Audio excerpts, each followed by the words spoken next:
Movies like Gone in 60 Seconds have shown us the high-octane world of sports car theft. Now police have uncovered a real-life smuggling ring in Los Angeles. As Bill Whitaker reports, it involves a Ferrari, federal agents, and a very savvy businessman.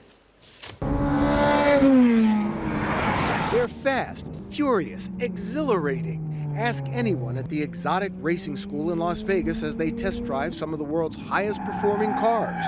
There's nothing like it. For businessman Eric Bloomberg, it's also a place to score new clients for his luxury auto rental service. It's definitely an amazing car.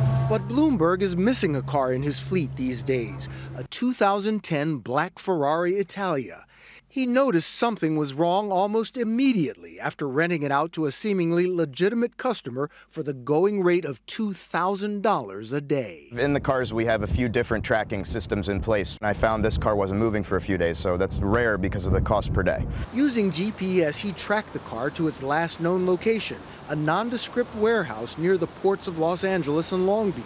By the time Bloomberg called the cops, his Ferrari had been loaded into a container onto a massive cargo ship here at the port and delivered to Hong Kong. U.S. Customs agents tracked the car down and had it returned here to the U.S. By then, they realized they had stumbled onto a case far more complex than that one stolen and smuggled vehicle.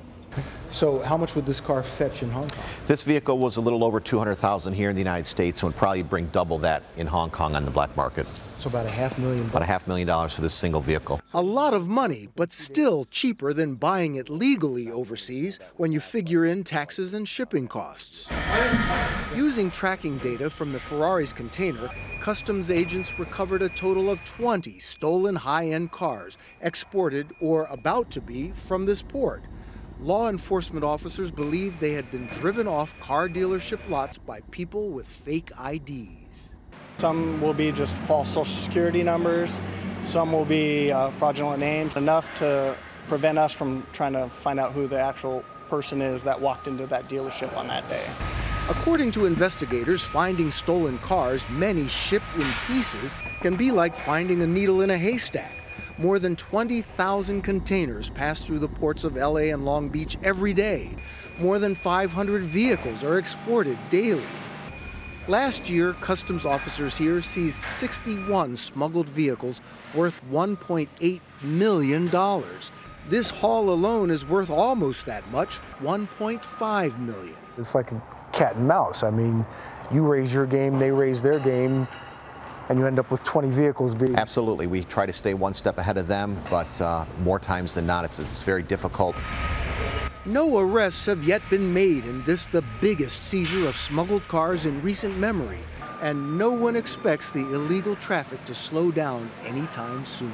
There's movies that we've seen since we were much younger that show these intricate theft plots, and they're so exciting.